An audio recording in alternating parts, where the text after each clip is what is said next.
kind of the kickoff to the CES season, and so it's always exciting to kind of see how these next, I guess, 8 weeks or so unfold, and then we all get to Vegas in January and are just blown away by all the new tech. So clearly, we're wrapping up for CES 2020. It's only 2 months away, and it is the world's largest and most influential technology event.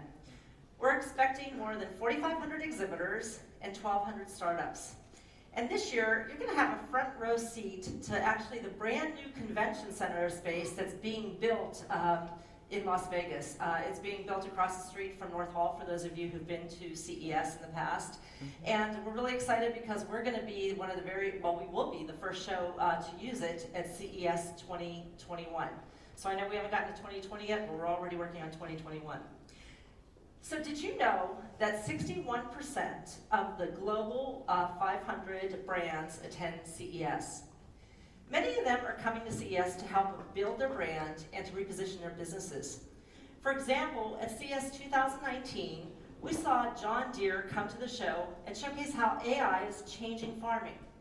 We also saw Bell Helicopter come and redefine flight by introducing a brand new passenger drone.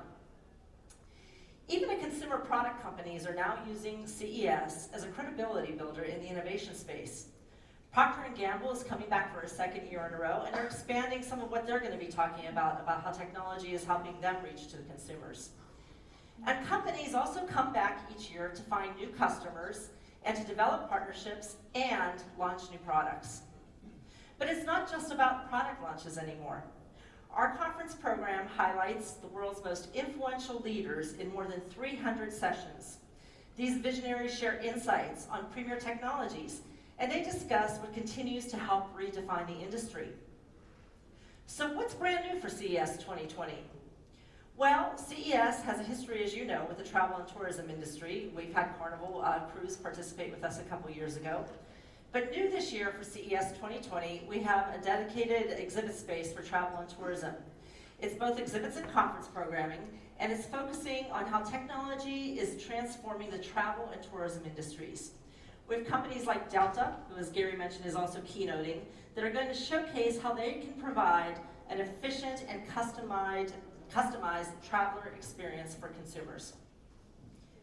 Vehicle technology is also a large area for us at CES, and it's showing how the entire transportation industry is moving towards the future. CES 2020 is featuring 10 of the leading auto manufacturers, companies such as FCA, Ford, Daimler, Toyota, and Hyundai. And it encompasses the entire auto ecosystem and reflects how cars are connecting and becoming safer. Another area is data and analytics. This is a common theme across all businesses, and privacy is a strategic imperative for all consumer businesses these days. And I'm excited to announce that at CES 2020, we have a brand new conference program that brings together the world's leading companies and the US government to debate how privacy will shape consumer markets for 2020 and beyond. We have, as you can see on the slide, Apple, Facebook, P&G, and the Federal Trade Commission. They're all coming to explore approaches to privacy, how to build privacy into code at scale, and what consumers' preferences are. Across the floor, we also have a few key themes that are ever present. We have 5G, machine learning, biometrics, and even voice recognition. These are changing lives for the better on a global scale. And CES is the only show where the entire 5G ecosystem comes together. Expert speakers like Qualcomm's president, Cristiano Amon, will focus on new business opportunities that are being created by 5G technology. Also at CES 2019, we saw that AI was such a dominant theme, and AI is continuing to be the star of the show at CES 2020. We call it a key ingredient technology, and we believe it's going to be so for the next decade. It's changing our lives for the better. Companies across all industries like Doosan, Kyocera, and even marine transportation company Brunswick are going to unveil how the latest AI solutions are helping to improve their businesses. So what areas of the show are evolving and growing? Well, digital health at CES is going to display new tools and technology that aim to help enhance the patient experience and transform the future of healthcare. At CES 2020, we had leading companies like Cigna, Humana, and Philips who are all participating and showcasing some of their healthcare solutions. Attendees will experience how technology is empowering consumers to take control of their wellness, it's helping them to improve their healthcare, it's saving lives, and it's doing all this while lowering costs and improving patient outcomes. I'm also pleased to announce that at CES 2020, we're going to continue to offer continuing medical education credits. We were the very first tech show to ever do this. And what this does is it helps educate medical professionals on tech innovations for patient care. Two other big growth areas at CES 2020 are our smart cities area and resilience. These areas influence policies, transportation, cities, towns, our industry, and even our planet. And building on last year's successful launch of the Resilience program at CES, we're thrilled to unveil a new exhibits and conference session that is dedicated just to these technologies. These innovations are helping countries and municipalities with preparedness, responsiveness, and recovery in face of a disaster. Smart Cities at CES is going to showcase how tech can help revitalize economies and how it can also help improve the day-to-day lives of consumers. Some of the topics that we'll cover include everything from communication networks to energy, water crises, cybersecurity, and disaster recovery. But in order to influence and change the world, everybody has to start somewhere. And Eureka Park at CES 2020 is the most influential startup event on the planet. We have over 1,200 startups that come from all over the world to debut their products on a global stage. Investors come there to find their next unicorns. We have global media searching for their next media story. Corporations come and walk the floors to find new partnerships and new acquisitions. And the most important part of it is the entrepreneurs who come there each year to help make their dreams come true. I will say, if you haven't gotten to visit that part of the show, please make time to go and see it. It really is amazing. We have over 40 countries represented. It grows every year, and the energy and excitement that comes out of that section of the floor is just breathtaking. One of my other favorite places at CES is C-Space. It's the home for the entertainment and marketing communities, and it's where many of the Fortune 100 companies are represented at the show. CES now hosts more than 33,000 marketing, advertising, and entertainment professionals, and we expect this to grow this year. As part of our CMO Insights track at the C-Space area, you're going to hear from leaders like P&G's Mark Pritchard on topics like how CMOs are driving business transformation and how brands are driving diversity and inclusion.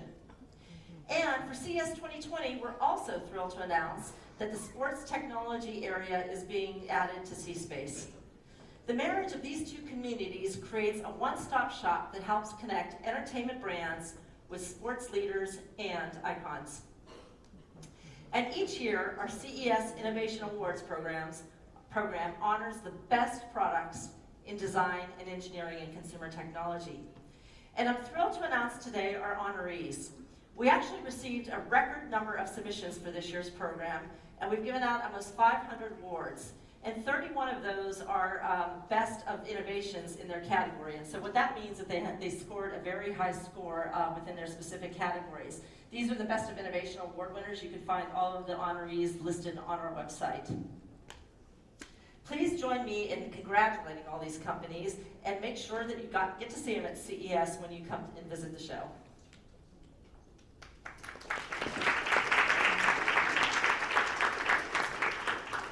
As part of our mission to create the best possible CES experience, we also like to try new technologies out at the show, and we like to try things that are new and exciting.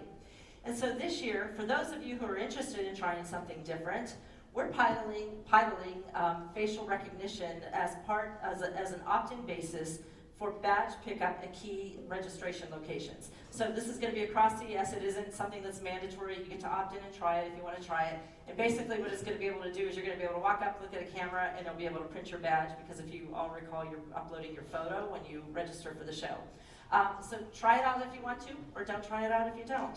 But it's a great opportunity to see how technologies like that can help expedite things like lines. So CES is hands down the most amazing, creative, inspiring show on the planet. It's an incredibly powerful platform. And as such, we have a great responsibility to help showcase the best in the industry. And as such, diversity and inclusion is a priority for both CTA and CES. Shelley Zellis and the Female Quotient is our first official equality partner of CES 2020. And her lounge, the FQ Lounge, is a space for unplugged conversations around diversity and inclusion. But our commitment to diversity and inclusion extends beyond the 4 days of what takes place in Las Vegas at the show. CTA owns and produces CES, and all of the profits from CES are actually reinvested into the industry through CTA programs. And earlier this year, here in New York, we announced the creation of CTA's first Diversity and Inclusion Working Group. It's made up of small businesses, startups, and also executives from really neat companies like Ford, Google, IBM, Panasonic, Samsung, and even Walmart. And this group is helping to focus helping companies develop and foster an engaged and diverse and inclusive tech workforce. Additionally, at CES 2019, we announced that CTA was going to invest $10 million in venture firms and funds that focus on women and underrepresented communities and entrepreneurs. And so far, we've announced 4 funds that we've invested in with more to come. And the 4 funds that we've actually invested in are listed on this slide. So in addition, today for the first time, we're also pleased to welcome to CES 2020 the Media Trailblazers class. This is a second-year program for us, and it features promising members of the media community.